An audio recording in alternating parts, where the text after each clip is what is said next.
ሰላም ጤና ይስጥልን የተወደዳችሁ የገበያ ሚዲያ ተከታታዮቻችን የዕለተ ቅዳሜ መጋቢት 5 ቀን 2018 ዓ.ም ለዕለቱ የመረጥናቸው አዳዲስ ሀገራዊና ዓለም አቀፋዊ የዜና ዘገባዎቻችንን ይዘንላችሁ ቀርበናል። የዜና ዘገባችንን ስፖንሰር ያደረገልን አጋራችን ደግሞ የሮሃ ፎሬክስ ቢሮ ነው።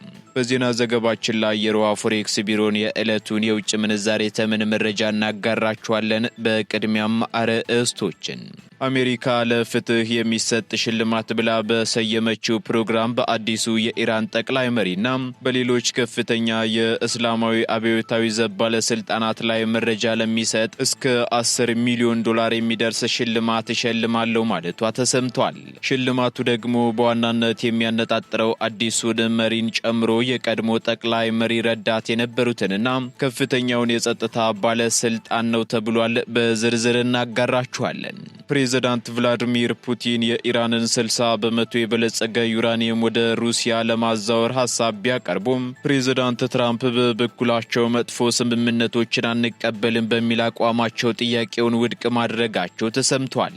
በሌላ በኩል ትራምፕ በመካከለኛው ምስራቅ ታሪክ ታይቶ የማይታወቅ እጅግ ኃይለኛ የተባለ የቦምብ ጥቃት እንዲፈጸም ትዕዛዝ መስጠታቸውን ተከትሎ ከፍተኛ ውድመት መድረሱ ተነግሯል። በዝርዝር እናጋራችኋለን። በሀገሪቱ የሚገኙ ጎብኚዎች፣ የውጭ ዜጎችና ታዋቂ ማህበራዊ ሚዲያ ተጽዕኖ ፈጣሪዎች በክልሉ ያለውን የጦርነቱን ሁኔታ የሚያሳዩ ምስሎችንና መረጃዎችን በማጋራታቸው ብቻ ወደ ወህኒ እየተወረወሩ ነው ተብሏል።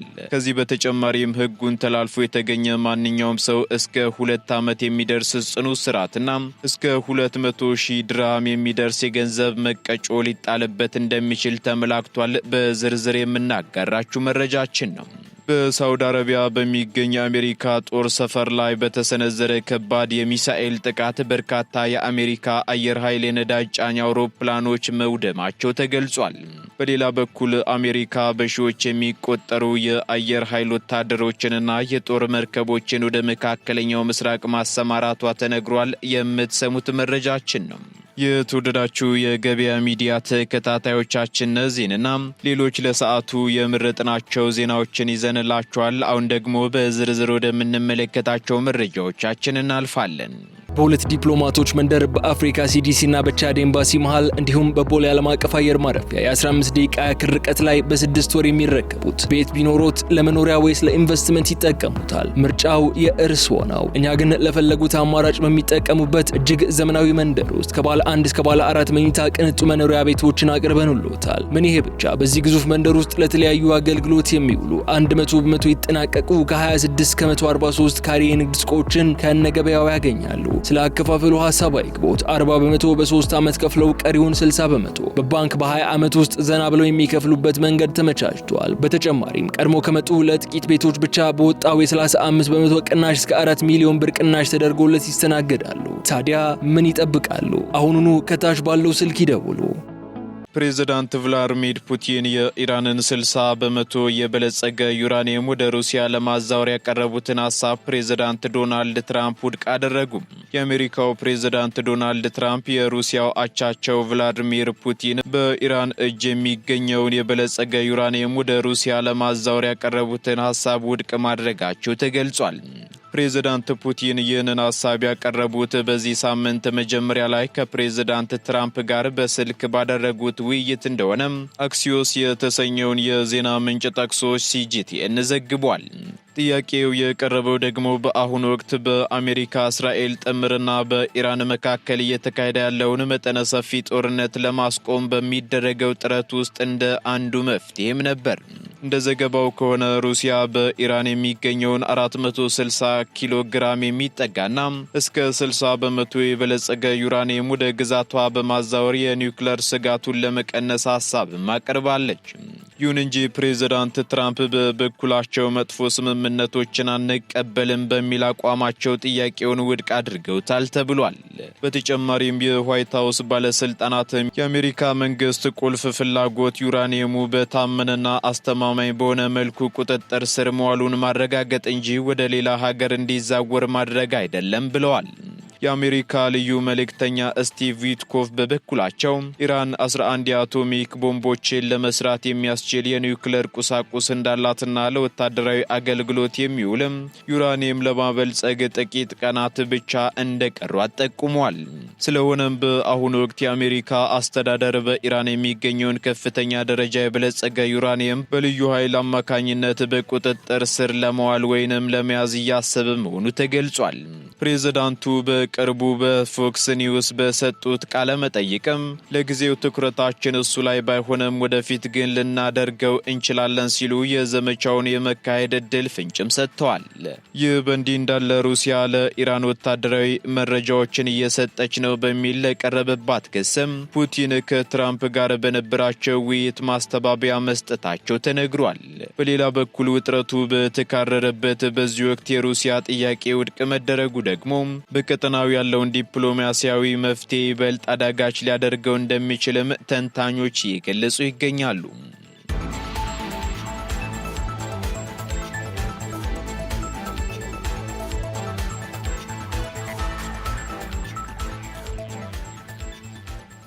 ፕሬዝዳንት ዶናልድ ትራምፕ ከአሁን በኋላ ኢራን ድርድር ብትፈልግም ተቀባይነት አታገኝም አሉ። የአሜሪካው ፕሬዝዳንት ዶናልድ ትራምፕ የአሜሪካ ጦር በኢራን ወሳኝ ነዳጅ መሸጫ ማዕከል በሆነችው ካርክ ደሴት ላይ የተፈጸመውን ከፍተኛ አየር ጥቃት ተከትሎ የቴህራን መንግስት ድርድር ቢፈልግም እሳቸው ግን አሁን ላይ እንደማይቀበሉት በይፋ አስታውቀዋል።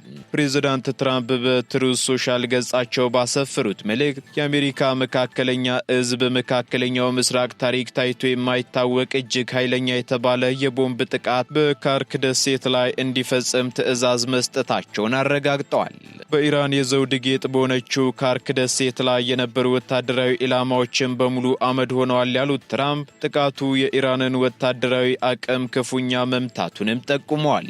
ምንም እንኳን ደሴቲቱ የኢራን 90 በመቶ የነዳጅ ኤክስፖርት የሚከናወንባት ስፍራ ብትሆንም ትራምፕ ለሰብአዊነትና ለስርዓት ሲባል ግን የነዳጅ መሰረተ ልማቶቹ እንዳይመቱ መወሰናቸውን ገልጸዋል። ሆኖም ይህ ውሳኔ ሊቀየር የሚችለው ኢራን በሆርሙዝ የባህር ወሽመጥ ላይ በሚደረግ የንግድ መርከቦች እንቅስቃሴ ላይ እንቅፋት ለመፍጠር ከሞከረች ብቻ መሆኑንም አስጠንቅቀዋል።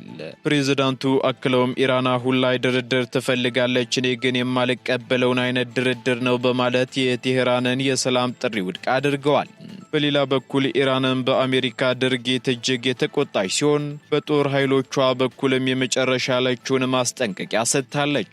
በዚህም የሀገሪቱ ጦር ባወጣው መግለጫ አሜሪካውያንም አጋሮቿ በኢራን የነዳጅ መሰረተ ልማቶች ላይ ጥቃት ካደረሱ በአካባቢው የሚገኙና ከአሜሪካ ጋር ግንኙነት ያላቸው የነዳጅ ኩባንያዎች የጥቃት ኢላማ ይሆናሉ ሲሉ መዛታቸውን ሂንዱስታን ታይምስ አስነብቧል።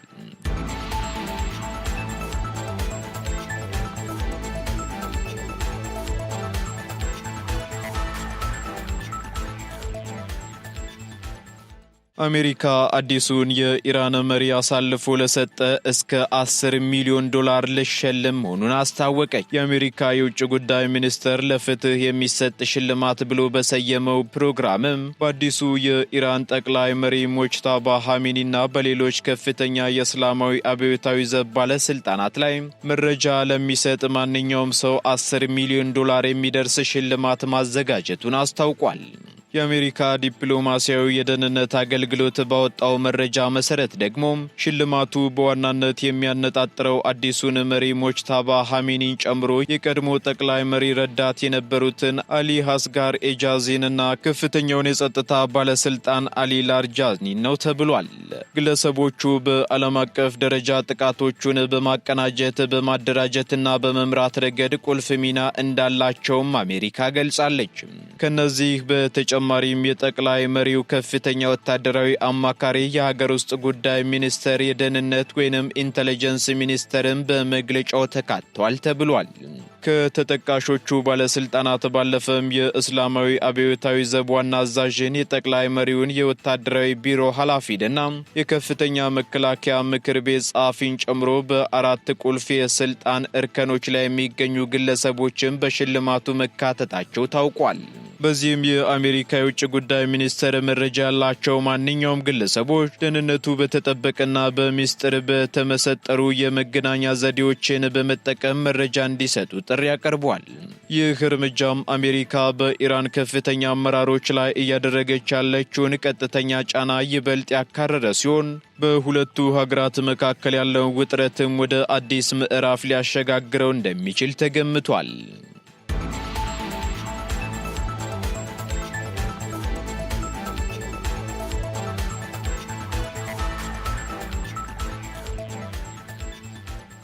በተባበሩት አረብ ኤምሬት የሚገኙ ጎብኚዎች፣ የውጭ ሀገር ነዋሪዎችና ታዋቂ የማህበራዊ ሚዲያ ተጠቃሚዎች በክልሉ ያለውን የጦርነቱን ሁኔታ የሚያሳዩ ምስሎችንና መረጃዎችን በማጋራታቸው ብቻ እየታሰሩ ነው ተባለም። በተባበሩት አረብ ኤምሬትስ የሚገኙ ጎብኚዎች፣ የውጭ ሀገር ነዋሪዎችና ታዋቂ የማህበራዊ ሚዲያ ተጽዕኖ ፈጣሪዎች በክልሉ እየተካሄደ ካለው የኢራንና የእስራኤል ጦርነት ጋር በተገናኘም የዲጂታል ይዘቶችን በማጋራታቸው በቁጥጥር ስር እየዋሉ መሆኑን የሰብአዊ መብት ተሟጋቾች አስታውቀዋል። በዚህም ዲቴንድ ኢን ዱባይ የተሰኘውና መቀመጫውን በእንግሊዝ ያደረገው የሰብአዊ መብት ተሟጋች ድርጅት ይፋ ባደረገው መረጃ መሰረት በተባበሩት አረብ ኤምሬትስ የሚገኙ የጸጥታ አካላት በሀገሪቱ ሰማይ ላይ የሚታዩ ሚሳኤሎችንና የድሮን ጥቃቶችን እንዲሁም የመከላከያ ስርዓቶችን ምስል በቀጥታም ሆነ በተዘዋዋሪ በማህበራዊ ሚዲያ በሚያጋሩ ግለሰቦች ላይ ጥብቅ እርምጃ መውሰድ ጀምረዋልም ብሏል። ባለፉት ጥቂት ቀናት ብቻ ከ20 በላይ የሚሆኑ የውጭ ሀገር ዜጎች በቁጥጥር ስር መዋላቸውን የጠቆመ ሲሆን ከነዚህም መካከል ደግሞ አንድ የ60 ዓመት የብሪታንያ ዜጋ፣ አንዲት ፊሊፒንሳዊት የቤት ሰራተኛና አንድ የቪየትናም መርከበኛ እንደሚገኙበትም ተገልጿል። እነዚህ ግለሰቦች ምስሎቹን ወዲያውኑ ከአካውንታቸው ቢያጠፉም በሀገሪቱ የሳይበር ወንጀል ሕግ መሰረት ክስ ተመስርቶባቸዋል ተብሏል። የተባበሩት አረብ ኤምሬትስ ባለስልጣናት እንዲህ ያሉ ምስሎችንና ቪዲዮዎችን ማሰራጨት የሀገሪቱን ብሔራዊ ደህንነት አደጋ ላይ የሚጥል፣ በህዝብ ላይ ድንጋጤ የሚፈጥርና የሐሰት ወሬዎችን የሚያናፍስ ተግባር መሆኑን በመግለጽ በጥብቅ አውግዘዋል። ሕጉን ተላልፎ የተገኘ ማንኛውም ሰው ደግሞ እስከ 2 ዓመት የሚደርስ ጽኑ እስራትና እስከ 200,000 ድርሃም የሚደርስ የገንዘብ መቀጮ ሊጣልበት እንደሚችልም ተመላክቷል። ከዚህ በተጨማሪም ጥፋተኛ የተባሉ የውጭ ሀገር ዜጎች ከሀገር እንዲባረሩ ይደረጋልም ተብሏል። የሰብአዊ መብት ተሟጋች ድርጅቱ መስራች ራዳ ስተርሊንግ ለጋዜጠኞች በሰጡት መግለጫ ብዙዎቹ የታሰሩ ሰዎች ሕጉን ባለማወቅ ወይንም ጉዳዩን እንደ ተራ መረጃ በማየት ምስሎችን ያጋሩ ናቸውም ብለዋል። ይሁን እንጂ ኤሚሬትስ የቱሪስት ፍሰቷንና የኢኮኖሚ መረጋጋቷን ለማስጠበቅ ስትል በጦርነቱ ሳቢያ የሚፈጠሩ ስጋቶችን የሚያሳዩ ማንኛውንም ይዘቶች እንዳይታዩ ከፍተኛ ቁጥጥር እያደረገች መሆኑን አክለዋል።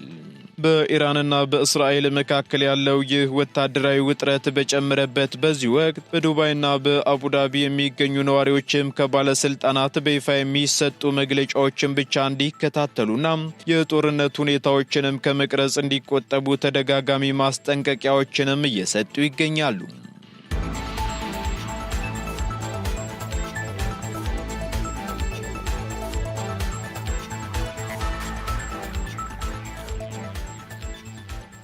አሜሪካ በሺዎች የሚቆጠሩ የባህር ኃይል ወታደሮችንና የጦር መርከቦችን ወደ መካከለኛው ምስራቅ ማሰማራቷ ተገለጸ።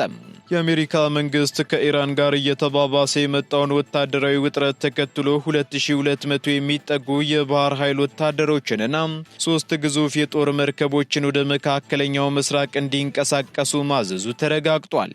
ይህ በጃፓን ኦኪናዋ ተሰማርቶ የነበረው 31ኛው የባህር ኃይል ወታደራዊ ክፍል ወደ ቀጠናው እንዲያመራ የተደረገው ደግሞ በሆርሙዝ ወሽመጥ አካባቢ የኢራን ወታደራዊ እንቅስቃሴ በመጨመሩ እንደሆነ የአሜሪካ ባለስልጣናት ለኢቢሲ ኒውስ ተናግረዋል። ስምሪቱ የኤፍ-35 ተዋጊ ጄቶችንና የኦስፕሬ አውሮፕላኖችን ያካተተ ሲሆን ለአሜሪካ ማዕከላዊ እዝ ተጨማሪ የአየርና የባህር ላይ ጥቃት የማድረስ አቅም እንደሚፈጥርም ተመላክቷል። ፕሬዝዳንት ዶናልድ ትራምፕ በበኩላቸው አሜሪካ እስካሁን ባደረገቻቸው ጥቃቶች የኢራንን ሚሳኤል አቅም 90 በመቶ ማውደም መቻሏንና የኢራን ባህር ኃይልም በተግባር ከጥቅም ውጪ መሆኑን ተናግረዋል። በሌላ በኩል በአሁኑ ወቅት የሆርሙዝ ወሽመጥ ለንግድ መርከቦች ክፍት ባይሆንም አስፈላጊ ሆኖ ከተገኘ ግን አሜሪካ የነዳጅ ጫኝ መርከቦችን በወታደራዊ ጥበቃ ለማሳለፍ ዝግጁ መሆኗን ፕሬዝዳንቱ አረጋግጠዋል።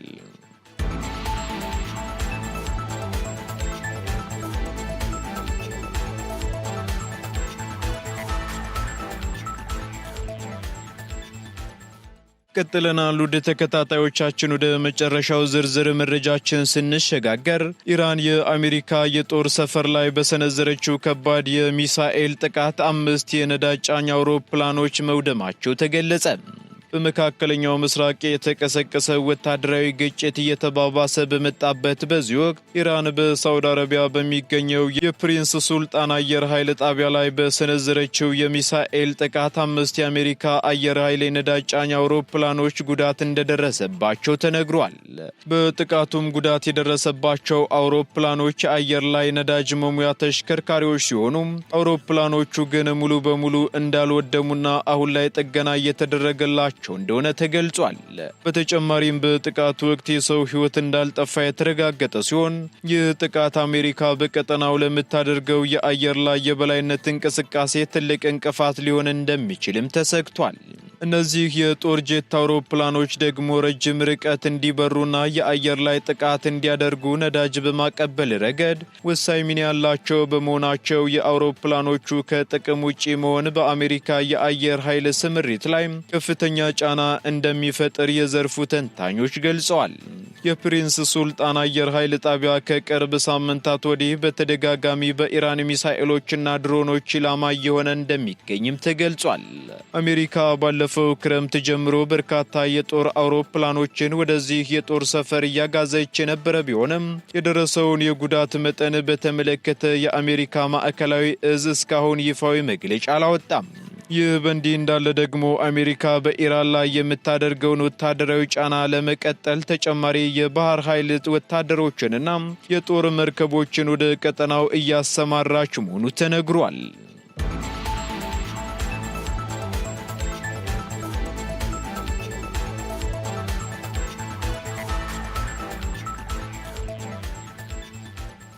ቀጥለናል። ውድ ተከታታዮቻችን በመጨረሻም የሮሃ ፎሬክስ ቢሮን የዕለቱን የውጭ ምንዛሬ ተመን መረጃ እናጋራችኋለን። በዚህም አንድ የአሜሪካ ዶላር 175 ብር ከ55 ሳንቲም እየተገዛ 179 ብር ከ6 ሳንቲም እየተሸጠ ይገኛል። ፓውንድ ስተርሊንግ 230 ብር ከ60 ሳንቲም እየተገዛ 235 ብር ከ21 ሳንቲም እየተሸጠ ይገኛል። ዩሮ ደግሞ 200 ብር ከ60 ሳንቲም መግዣው ሲሆን መሸጫው ደግሞ 204 ብር ከ61 ሳንቲም ሆኗል። ስዊስ ፍራንክ እንዲሁ 221 ብር ከ5 ሳንቲም እየተገዛ 225 ብር ከ47 ሳንቲም እየተሸጠ ይገኛል። የተባበሩት አረብ ኤምሬት ድራም እንዲሁ 47 ብር ከ40 ሳንቲም እየተገዛ 48 ብር ከ34 ሳንቲም እየተሸጠ ይገኛል። የሳውዲ ሪያል ደግሞ 46 ብር ከ57 ሳንቲም መግዣው ሲሆን መሸጫው ደግሞ 47 ብር ከ50 ሳንቲም ሆኗል። የቻይናው ዩዋን 23 ብር ከ78 ሳንቲም እየተገዛ 24 ብር ከ25 ሳንቲም እየተሸጠ ይገኛል። የካናዳ ዶላር እንዲሁ 123 ብር ከ55 ሳንቲም እየተገዛ 126 ብር ከ2 ሳንቲም እየተሸጠ መሆኑን የሮሃ ፎሬክስ ቢሮ የዕለቱ የውጭ ምንዛሬ ተመን መረጃ ያመላክታል።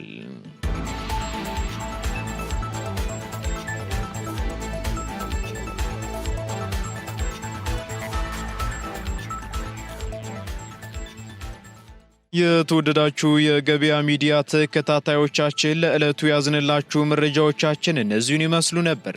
አዳዲስ እንዲሁም ትኩስ ኢኮኖሚያዊ፣ ማህበራዊና ፖለቲካዊ መረጃዎቻችንን ለማግኘት ታዲያ የገበያ ሚዲያን እንድትወዳጁ እንጋብዛለን። ሰናይ ጊዜን ተመኘን። በሁለት ዲፕሎማቶች መንደር በአፍሪካ ሲዲሲ እና በቻድ ኤምባሲ መሃል እንዲሁም በቦሌ ዓለም አቀፍ አየር ማረፊያ የ15 ደቂቃ ያክል ርቀት ላይ በ6 ወር የሚረከቡት ቤት ቢኖሮት ለመኖሪያ ወይስ ለኢንቨስትመንት ይጠቀሙታል? ምርጫው የእርስዎ ነው። እኛ ግን ለፈለጉት አማራጭ በሚጠቀሙበት እጅግ ዘመናዊ መንደር ውስጥ ከባለ 1 እስከ ባለ 4 መኝታ ቅንጡ መኖሪያ ቤቶችን አቅርበንልዎታል። ምን ይሄ ብቻ! በዚህ ግዙፍ መንደር ውስጥ ለተለያዩ አገልግሎት የሚውሉ 100 በመቶ ይጠናቀቁ ከ26 ከ143 ካሬ የንግድ ሱቆችን ከነገበያው ያገኛሉ። ስለ አከፋፈሉ ሐሳብ አይግቦት። 40 በመቶ በ3 ዓመት ከፍለው ቀሪውን 60 በመቶ በባንክ በ20 ዓመት ውስጥ ዘና ብለው የሚከፍሉበት መንገድ ተመቻችቷል። በተጨማሪም ቀድሞ ከመጡ ለጥቂት ቤቶች ብቻ በወጣው የ35 በመቶ ቅናሽ እስከ 4 ሚሊዮን ብር ቅናሽ ተደርጎለት ይስተናገዳሉ። ታዲያ ምን ይጠብቃሉ? አሁኑኑ ከታች ባለው ስልክ ይደውሉ።